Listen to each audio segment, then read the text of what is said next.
G'day everyone, thanks for joining us today. I'm going to be doing a quick kit review on the Panzer IV D from Tamiya. I'm going to be doing this one a little bit differently. I've actually built the vehicle, so we'll show you that prior to painting. But just wanted a quick mention on the front of the video. I've just got a study sketch, a quick sketch that I did on a Panzer IV. I'm never going to put it up for sale or anything like that, and I thought, look, if any of you out there like it, you're more than welcome to download it. I've put it on my Facebook page, so just find the post on there and you can download the full file. It's not a smaller, lower res quality or anything like that, but it was just a quick concept sketch I was mucking around with. Anyway, moving on. Panzerkampfwagen 4 Aufs D. This is my all-time favourite German vehicle. So the Panzerkampfwagen 4 was in production prior to the war, right to the end of the war. It was the only German vehicle that could really make that claim, and it was constantly upgraded. And Tamiya in the 70s brought us the Aufs D version of the kit, and there's actually two versions in this. There's one without the added-on armour, and one with the added-on armour. So you've got a couple of variations in construction steps there you can have a look at and play around with.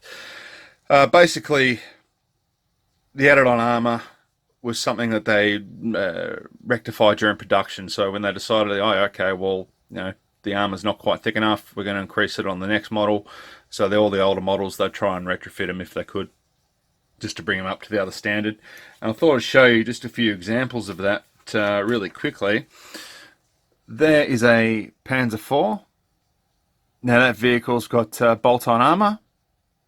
As you can see here, it's even got bolt-on armour on the lower part of the hull, which isn't replicated on this kit, but you can see it nicely on the other parts.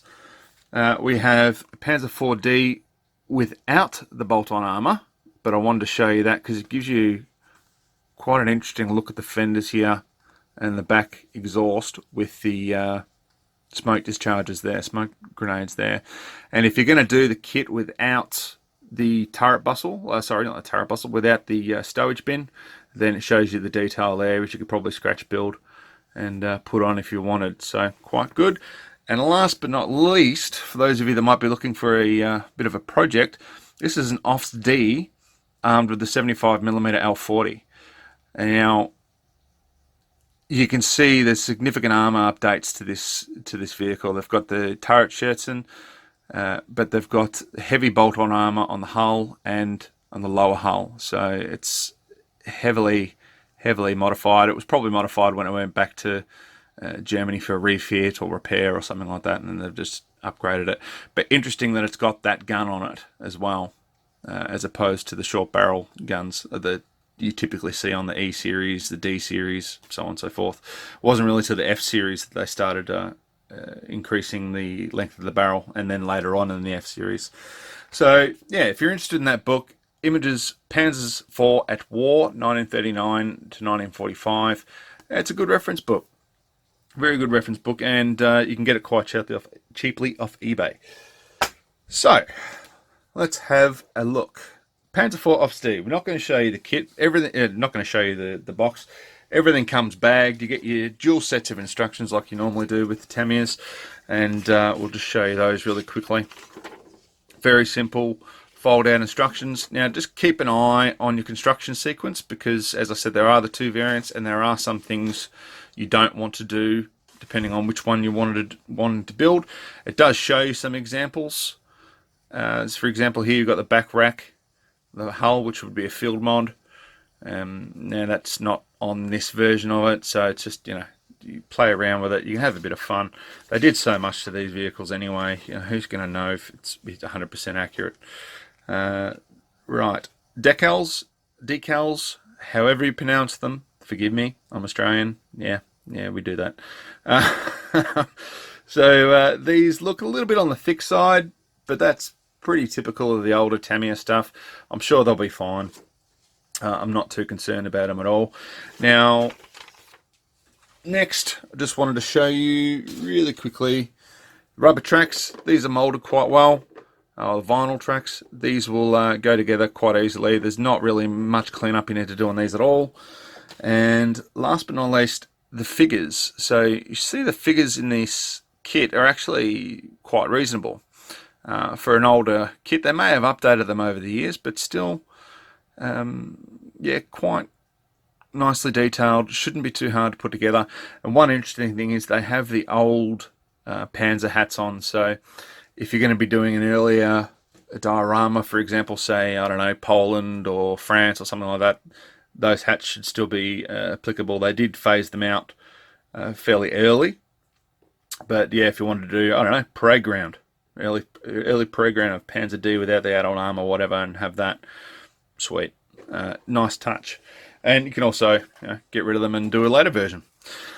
Right, now let's skip on to the construction. So, lower part of the hull. So I'm going to show you this in sequence, essentially. So the lower part of the hull. You can see there I've done my normal EPO putty trick. I'm going to go back and hit that with some Tamiya putty just to make sure there isn't any fine problems. But you would have seen my video on how I do that, and it's quick and easy and simple.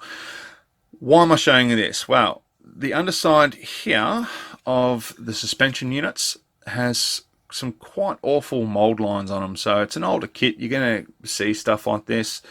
But on the underside here, they were kind of average. So I hit those with a file, heavy file. I'm going to sand them back again. Just very gently, just to tidy up the surface. Not too concerned because I'll probably add some dirt and stuff to the vehicle and it'll hide most of that, but I just thought we'd point that out. You want to make sure you get the tabs off the return rollers as well, so just make sure you clean them up nicely. Other than that, lower hull goes together really well. Detail on it is perfectly acceptable. So it's not going to blow you away, but it's not going to make you cry either. So it's quite a reasonable kit, certainly very reasonable for what you pay for it. Next step, so just the hull section here, upper hull. So you can see the bolt-on armor details. The parts, the external stowage parts here, don't have any pin callouts that I could find on the armor details. So you just got to really check your references, make sure you position those correctly in the right areas, because they were added on after the armor was put on, so you could probably play around with that a bit as well. External stowage is pretty simple. A few mold lines on the jack. Ugh, that was painful. And on all the tools and everything, pretty standard, so just tidy them up. But the bolt-on armor detail looks really nice. I love it. Looks really good. And it really is something a little bit different to later versions. So cleaning rods, everything like that. Steps, some steps added to the vehicle for the crew. Different, you don't see those on a lot of the later ones. And here we have a rack for the Roadwheels, replacement Roadwheels. So there's two, well, a set of bogies that goes in there, and they just sit in there. Now, I originally put them further forward. I'm going to sand that off and just tidy that up. I decided to move them further back. The Tamiya reference has them roughly here, and a lot of the reference photos I've seen have them roughly here. There is a second one in the kit. I was going to put two of them there just to be a bit different. I thought, nah, forget that. I'm not doing that. I put this on the back here just based on some reference photos. It's also, I believe that's how they call it out in the instructions. We'll just double check that. Yeah, it's called like that in the instructions anyway. But yeah, I saw some reference photos that didn't have it and some that did, and I thought, yeah, I'm going to put that there. The other version has the rack there instead of the cables, so just be careful of that, and don't attach those. They go underneath in this case. Now, last part of the main build I'm going to show you is the turret. So the turret went together quite well. It is a little bit fiddly. Sorry about that. There we go. It is a little bit fiddly. There's a join at the front here which I need to tidy up. I just put a little bit of putty in there really quickly, but I've got to go back over it and then tidy and neaten it up. That is my fault, I believe. So I've seen quite a few builds of this kit. It's quite a popular kit where that join is not an issue. So I think it's probably something I've done as I'm constructing it. Basically, the hull comes in two halves. Sorry, the turret comes in two halves, so they can be a little bit fiddly to put together. I didn't bother putting a lot of the detail in around the gun because you're not going to see it anyway. But yeah, the hull itself, once it's together, looks quite good. it's just a little bit tricky to get the parts to line up. So just be careful of that. Bit more careful than what I am, and you'll have it looking nice. I've still got to sand down a lot of the parts and tabs from the where it was on the sprue, so you can see on the front here a little bit of damage.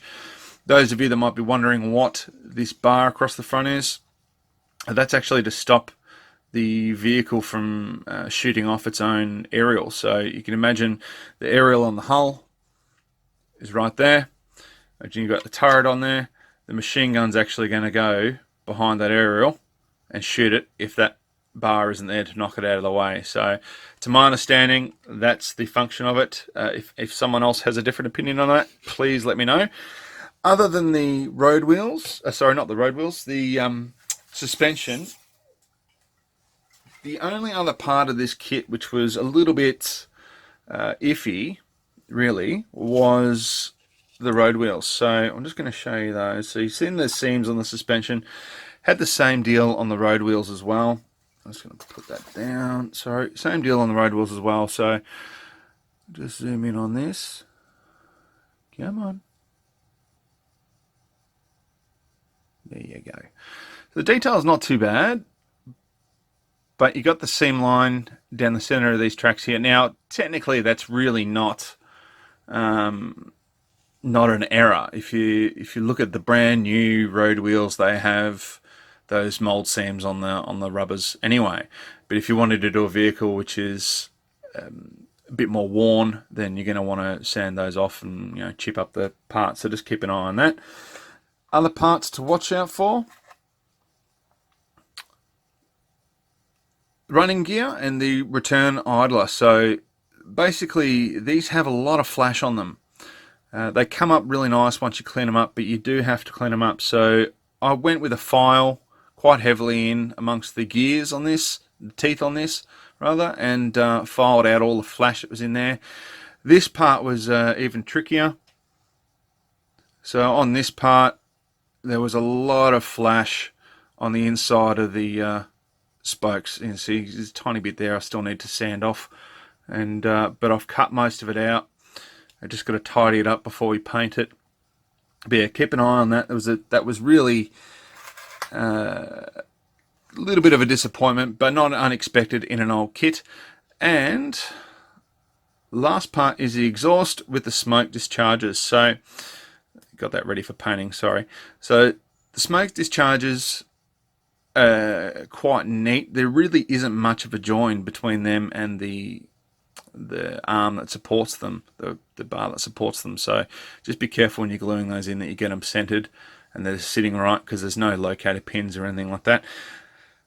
Mold lines, mold seams on this part. Sorry everyone, I'm really struggling with the focusing today. I apologise. There we go. So they really were quite awful when I joined the parts together. So I've heavily sanded those. I'm going to hit them again with light sanding and just tidy them up. But just things to look out for if and when you make this kit. Otherwise, for what you pay for this kit, it really is awesome. As I was saying, sort of with the other classic plastic builds, the builds up. It's nice, fun, easy, enjoyable build. You don't have a lot of headaches. Yeah, there's a few little bits and pieces, but if you're looking for a project to start on where you're going to super detail the vehicle, this is a great one to start on. You've got different production options already. You've got different things you can do that I've shown you in the earlier parts of the video you can do with the vehicle. So upgrade the gun, change over, whatever you want. And have a lot of fun. That's what it's all about. Have a bit of fun. So this kit, I highly recommend it. Really, really worth getting. I will be doing a painting video on this kit. So I haven't quite decided where I'm going to set the vehicle yet. That's sort of a little bit up in the air, but I will be doing a painting video on it, so that will be coming soon. Thank you very much for watching. I hope you got something out of it, and I hope I can help you decide whether or not you're going to get this kit. I really think it's well worth it. It's good value for money, these kits. I love them. So thank you, Tamiya, for keeping these in production, because yeah, I'm having a blast building these. Yeah, thank you all for watching. If you like it, please share, subscribe, tell a friend, whatever. Write it in your diary, I don't care. Just, yeah, any support to help the channel grow would be fantastic. Thanks for stopping by, and we'll see you in the next video.